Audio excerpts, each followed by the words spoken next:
So you want to start doing more custom high-end looks like balayage or lived-in color, but you're not exactly sure how to attract those clients specifically. Maybe most of your clientele right now is gray coverage or like traditional highlights. And although this is maybe your bread and butter, it may not be something that you are just super passionate about and that doesn't really make you wake up in the morning excited to go to work every day.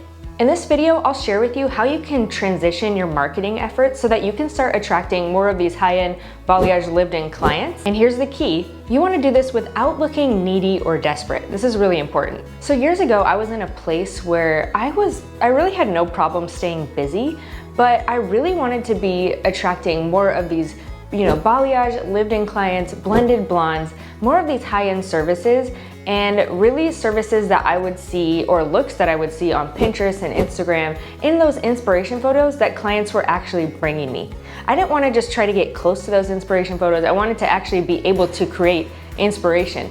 That's the kind of work that I wanted to be doing.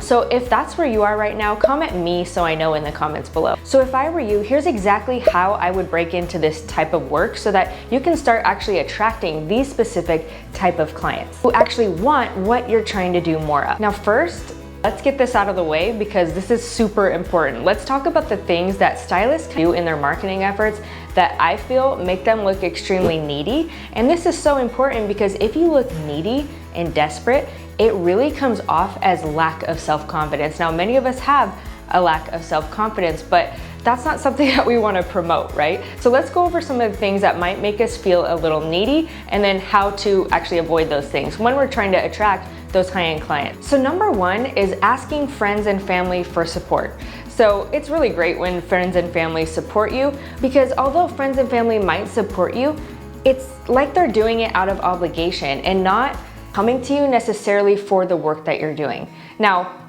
of course, sometimes both can happen. They can both support you and come to you for the work that you're doing, but more often than not, you're going to need to broaden your audience so that people are actually coming to you for your reputation and for the specific work that you do.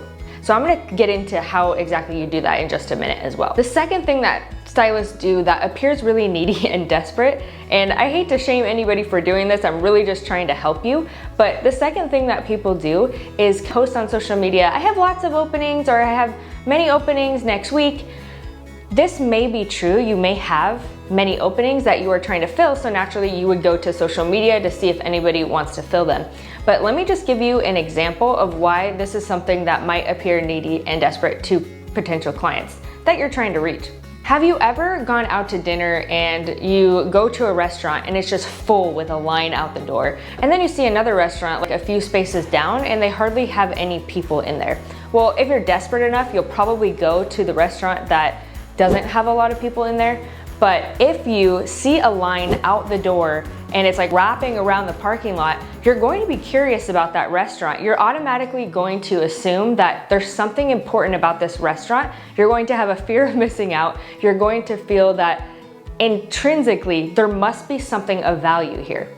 This is because of the social proof aspect of human psychology, essentially. When something is swarming and buzzing, people become very interested in it. People automatically perceive value to that thing, whether it's true or not, whether that thing is actually more valuable or not.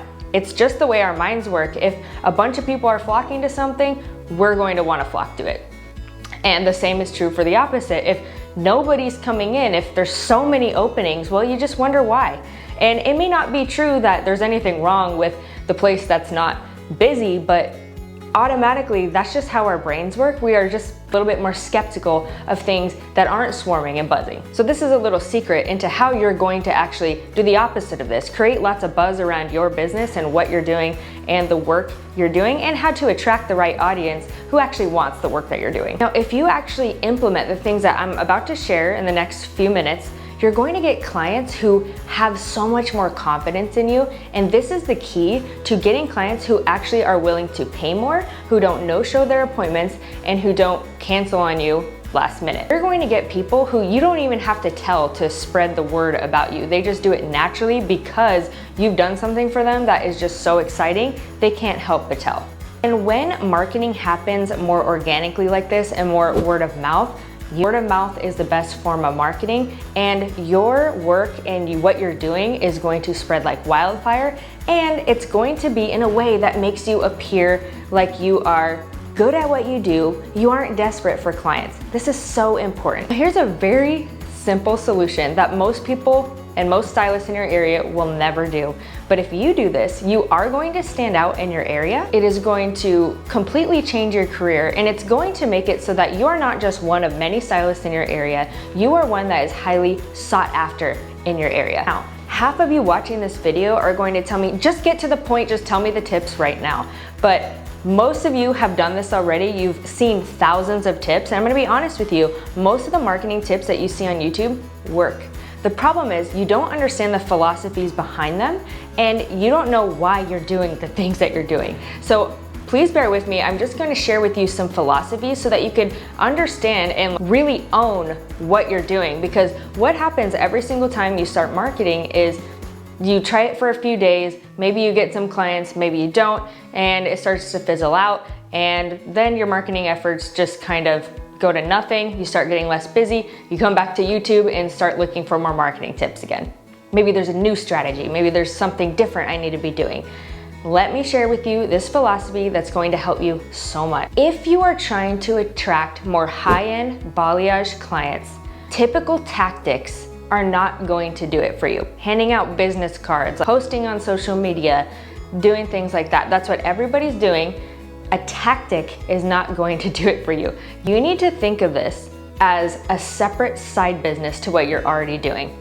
So if you're doing typical salon services like gray coverage, highlights, haircuts, conditioning treatments, things like that, you are gonna wanna think of this as building a new business on the side full of high-end clients. This way, you're still getting the income from the clients that you currently have, and you are building that high-end reputation and high-end skill. This takes time, but you can do them both together. So let's say someone comes to you on Instagram or however they interact with you when they're first interested in getting their hair done. And let's say they say, well, what do you offer?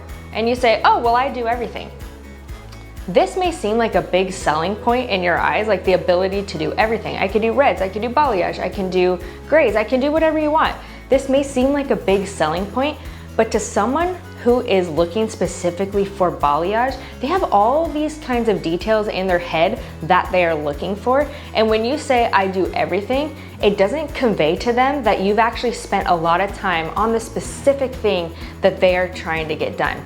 And a lot of people don't understand the importance. So if you are trying to get more high-end balayage clients, you wanna focus specifically on marketing to a new clientele who wants balayage and lived in, and this is how you do it. Building a high-end balayage clientele is no joke. You need to have confidence, you need to have experience, and you need to have a plan. So here's what you need to have in your marketing plan to ensure that every single marketing tactic that you end up using is actually worth the time and worth the effort. Number one is client research. Most stylists completely skip this step. They think that getting those balayage clients is just a matter of getting better and better, and then eventually those balayage clients will find you, and that's true.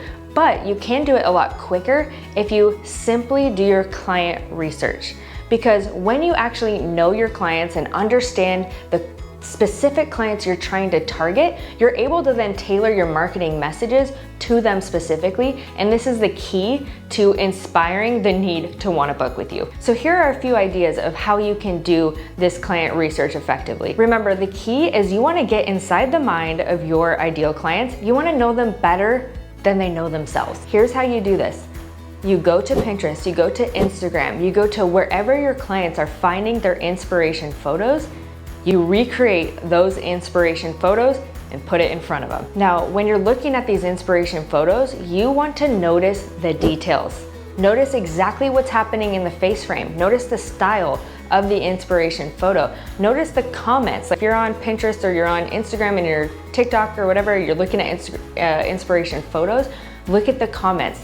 Not from other hairstylists, but from people who seem to be others who want to get their hair done. Look at the comments and the details that they notice. That's what you want to include in your marketing. Because if you can nail the details of inspiration photo, not just getting the general vision of the inspiration photo, which used to be acceptable, years ago. It's like, oh, if I could get something close to this, they're going to be happy. But if you can nail the details of the inspiration photos, you're going to be able to attract the specific clients that you are looking for. And these clients are far more willing to pay those higher prices. This is it. It's understanding the details. This is the key. This is the secret. If you can master this, I guarantee you, you will have high-end clients. Another way to do your client research is going to be more locally. So you're going to look up local salons in your area who may be offering something similar to what you're offering. And what you're going to do is look at their reviews, maybe on Google Maps. Usually that's where you're going to be able to find reviews, or Yelp, but I think Yelp is just a little bit more safe. So I would just go to Google Maps, look up the local salons in your area who are doing similar services to what you want to be doing. Now you're going to look at the reviews and you're going to take some notes. And here's what you want to find out. What are the things that they absolutely love about this salon or specific artist that they're making reviews on? You're going to write that down. Even more importantly, what are the concerns and issues? There's always going to be people in the comments or in the reviews who are talking about their problems, right? So, filter out all of the reviews that are just completely unreasonable. There's so many of those people, but look at the reviews who are maybe 3 or 4 stars. Like, what are the issues that they have? Here's why this works. You're going to tailor your marketing to make sure that you are addressing these things.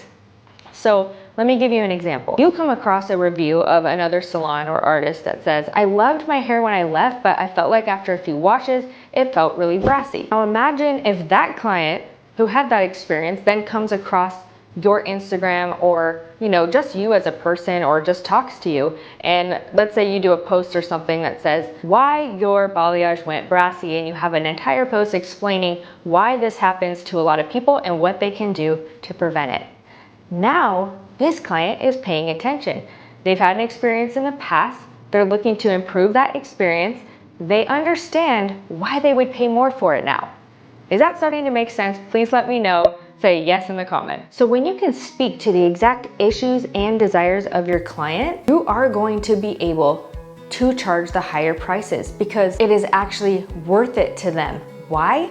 Because you've taken the time to understand them and build trust before they ever sit in your chair.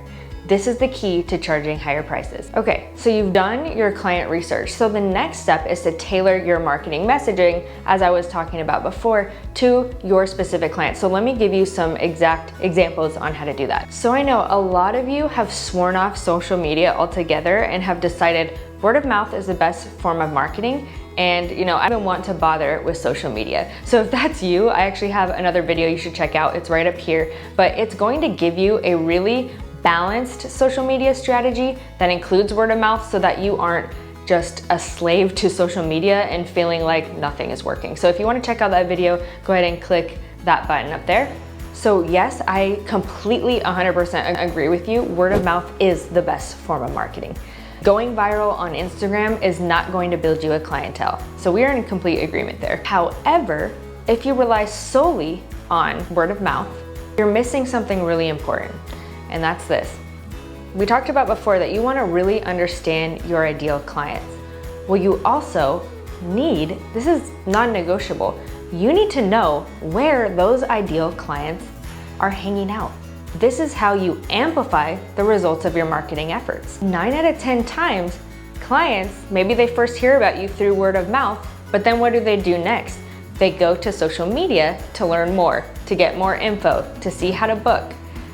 This is so important. Word of mouth is really just the first interaction that leads people to then do more research on you. And if you have nowhere for them to land, this is a big problem. So let me give you a perfect example of this. So I am pregnant with my 4th baby. This is probably the announcement for that. So I'm pregnant with baby number 4, and I was really adamant about doing a home birth this time. So I started listening to people and their advice of who to go to if I want to do a home birth. I came across this great midwife and I did a call with her. That was, first step was I hear about a midwife. Second step is I do a call with her. I was excited about working with her after this call. But I'm not gonna make the decision right away, okay? This is a big decision. And for a lot of people, their hair is a big decision. So what did I do next? I went, looked on Facebook, looked on Instagram, looked online just to see more information. Make sure that whatever I heard when we were talking to, I can confirm, solidify that decision. So when I went to her Instagram, I saw more information like how she sets up her environment, what her philosophies are, things like that. And those things really sucked me into her world and made me move forward with actually booking with her. Now, would I have booked with her had I not seen Instagram, had I not seen Facebook?